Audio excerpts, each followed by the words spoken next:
How profitable is it to run a classic and exotic car rental business? In today's episode, we're going to find out exactly what that looks like. We're going to see if it's as profitable as it may seem.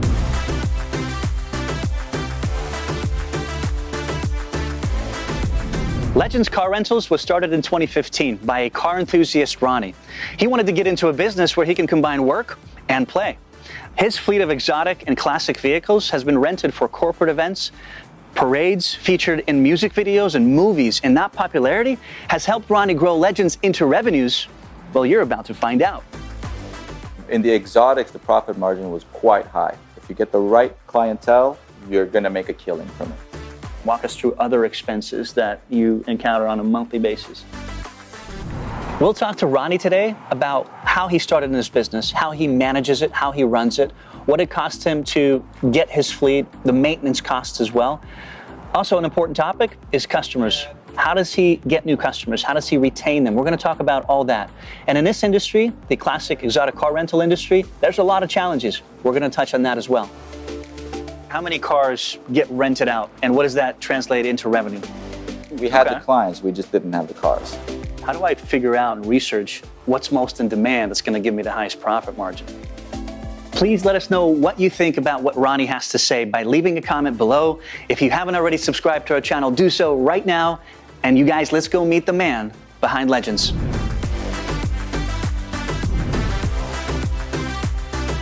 You guys, we're here with the owner of Legends Car Rentals, Ronnie Danelian. Ronnie, say hi. Hi, everybody. Thank you for having us. Absolutely. It's our pleasure. Tell us a little bit about yourself and how you ended up starting Legends Car Rentals. Fell into it a little bit by accident, I guess you could say. Originally, I was an internet marketer, so doing strictly internet marketing. Okay. We launched a test site that had to do with cars for a client. Doing specific things on this site, it was producing a lot of traffic. Interesting, okay. So then we started to sell the traffic to Google. We were selling quite a lot of traffic. So then we started to broker the traffic to actual car rental companies. We were doing a lot of brokering at that time as well, but we had a hard time monitoring the validity of the deals that were closing and whatnot, you know? So we weren't able to control that. And so we just decided that it was time for us to purchase our own cars and just move into an actual business. Okay. So it kind of grew organically that way. Did you own a business before starting this one? The internet marketing business. Just that one? Yeah. Okay. So aside from the internet, you didn't have any experience with cars or rentals? Zero experience cars. Zero experience renting cars or anything with cars. No car experience. Let's talk about your initial budget and getting Legends Car Rentals open. What amount did you start with? The initial start was $10,000. $10,000. $5,000 me, $5,000 my partner.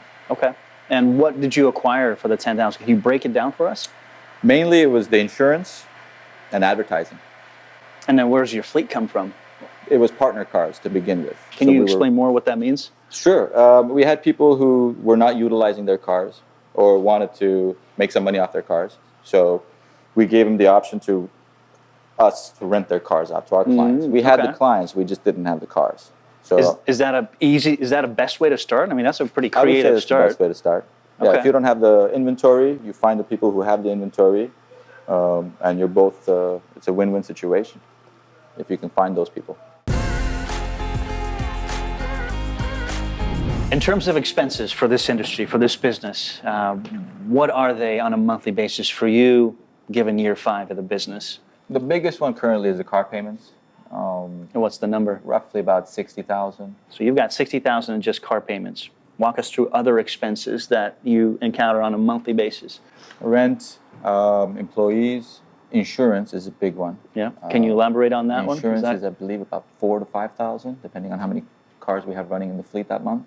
So it covers all of them? All of them, yeah. So what's the total? It's right around 85, 90. Yeah, $100,000. Okay. How many vehicles is that in total that's currently in your fleet? It's going to be about 45. 45 cars. Okay. But would you consider yourself on a scale of how big you are, on a scale of 1 to 10, 1 being really small, 10 being massive car rental, where would you... Oh, 1 or a 0.5. You guys are that small compared to everybody else? Oh, yeah. Wow. I can imagine their numbers. Yeah, some of them, but yeah, we're small. We're tiny. Wow, okay. On a typical month, Ronnie, how many cars get rented out? And what does that translate into revenue? That's a tough one. You've got about 45 cars in your fleet, right? Yeah. Do all of them get cycled through in a Pretty monthly much, they period? all get cycled through at least twice.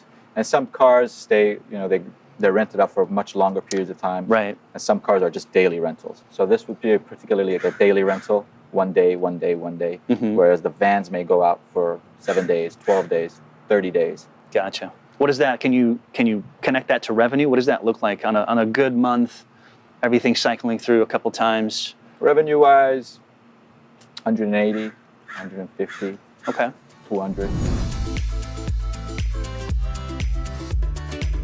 What cars should I buy? If I have budget for 1 or 2 cars, how do I figure out and research what's most in demand that's going to give me the highest profit margins? I mean, Mustang makes sense. That's a classic. That's a classic legend. Is there a process for you? Yeah. What's your tip, suggestion? I've started to doubt myself because a lot of the cars that I like personally might not rent out. Right. But then a lot of the stuff that you buy, you really like it, then it does well, so you feel good about it, like the Porsches. We just thought it would do really well. I like the cars a lot. So when we bought it, I was very happy to see that it was perceived that way and people like to rent it. But as far as picking the ones, go iconic classic, the ones you see in the movies the most. Big body Cadillacs, muscle cars. Sounds like there's a little bit of trial and error in this business, right? Yeah. Like you said, you thought that's going to be the best renter. Boom, it's a flop. Flop. Thought this was going to be a total flop. The opposite. Big time winner. Another one, we bought a Corvette. Yeah, same thing with the Corvette. We bought a Corvette. I was like 100% there's going to be a big winner. Even the demand was there. Mm-hmm. As soon as we bought it, the renters weren't there.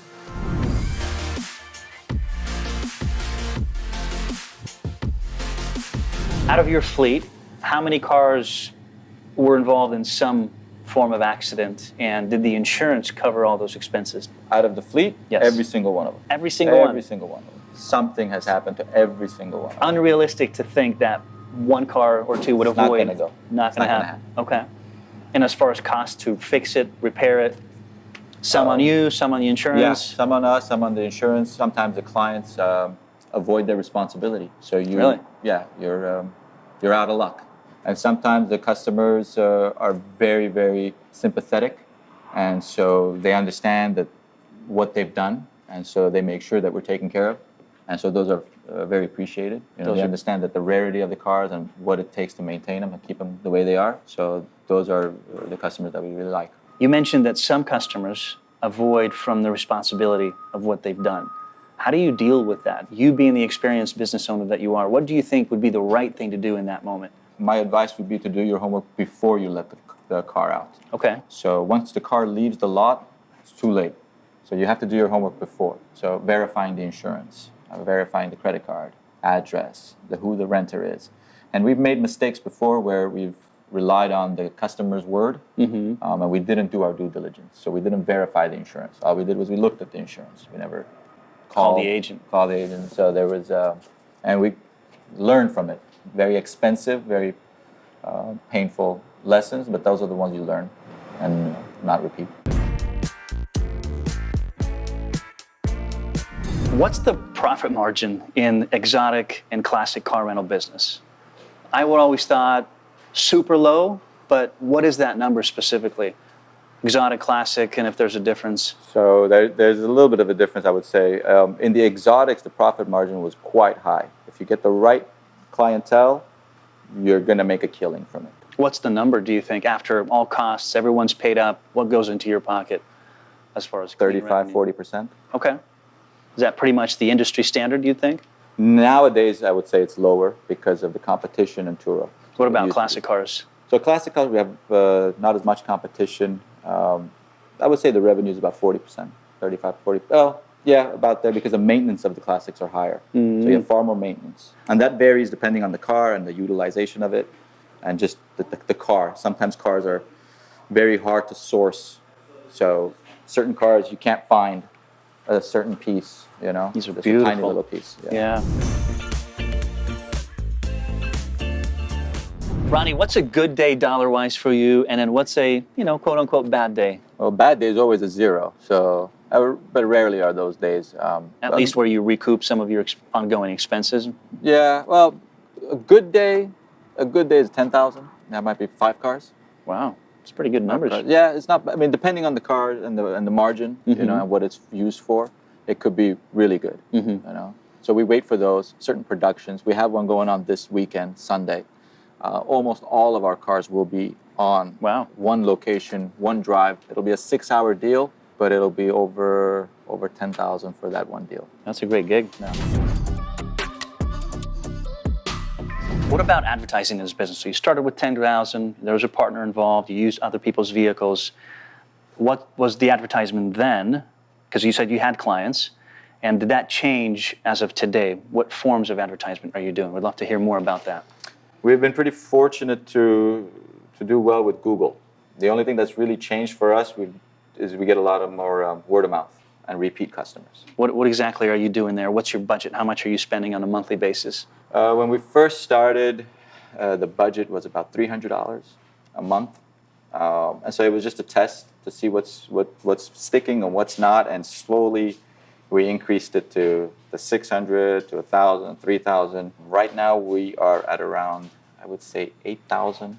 8,000 a month? So it must be well worth it for you. Yeah. I mean, you wouldn't be spending that kind of money unless it made sense. Yeah. We've tried other markets, other revenue channels, other advertising, whether it's Facebook or Microsoft, but the bang for the buck is just, for us, has come from Google. Really interesting, because we interview a lot of companies, all kinds of industries, and you hear a different answer each time. It happens to be for the classics, exotics.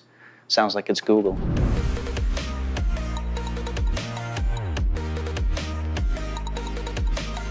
I'm maybe thinking of starting something in a different market that isn't as saturated as LA.